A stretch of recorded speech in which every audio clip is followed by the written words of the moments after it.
আজকের ওয়েদারটা খুব সুন্দর, বেশ মেঘলা মেঘলা আর বৃষ্টি হচ্ছে। তো আজকে আমরা সবাই মিলে যাচ্ছি কোথায়? যাচ্ছি আমরা আমার কাকুর মেয়ের অ্যাডমিশন নিতে কলেজে।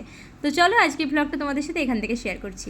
গুড মর্নিং এবার, আশা করি তোমরা সবাই খুব ভালো আছো আর আমরাও খুব ভালো আছি। কিন্তু রায়ের শরীরটা খারাপ। রায় অ্যাকচুয়ালি আস্তে আস্তে বমি করে দিয়েছে। আমরা একটু এসেছি আমার বোনের অ্যাডমিশনের জন্য। তো রায় আস্তে আস্তে পুরো বমি করে পুরো শরীর খারাপ হয়ে গেছে, দিয়েও ঘুমিয়ে পড়েছে।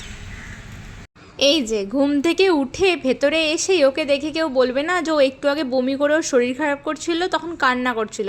এখন দেখো কি সুন্দর খেলছে। আর বিস্কুট ছিল ওখানে, চা ছিল, তো ও তো বিস্কুট খাচ্ছিল বসে বসে, আর খুব খিদেও পেয়েছিল। আমাদের ছোট্টরাই এখন প্রচণ্ড দুষ্টু হয়ে গেছে, যেখানেই যাবে সেখানেই গিয়ে লাফালাফি দৌড়াদৌড়ি। আর এই যে দেখো চেয়ারের উপর উঠে দাঁড়িয়ে গেছে। আমি একবার দুবার বকলাম তো আমাকে পাত্তাই দিল না। তারপর এখানে বসে বসে বিস্কুট খাচ্ছে আর ও কবিতা শোনাচ্ছিল। তারপর হঠাৎ করে কাঁদতে লেগেছে কি, মা টিভিতে কার্টুন কেন হচ্ছে না? আমি বললাম এটা বাবা রিমোট আমাদের কাছে নেই।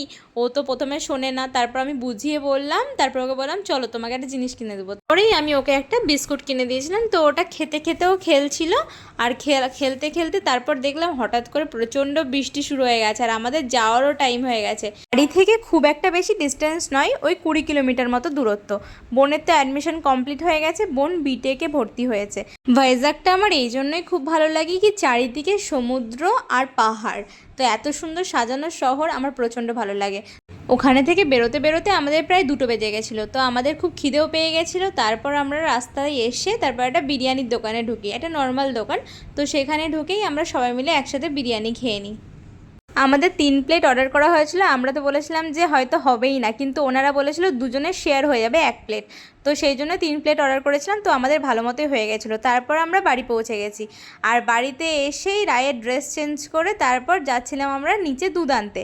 আর রায়কে দেখো, রায় তো বাবার সঙ্গে শুধু খেলা, লিফটের মধ্যেও বাবার সঙ্গে দুষ্টুমি। ও মায়ের থেকে বেশি বাবার সাথে কমফোর্টেবল, বিকজ বাবা ওকে একটুও বকে না। আর মায়ের কাছে ও বকা খায়, মা ওকে সব কিছুতে বারণ করে, সেই জন্য মা ভালো নয়।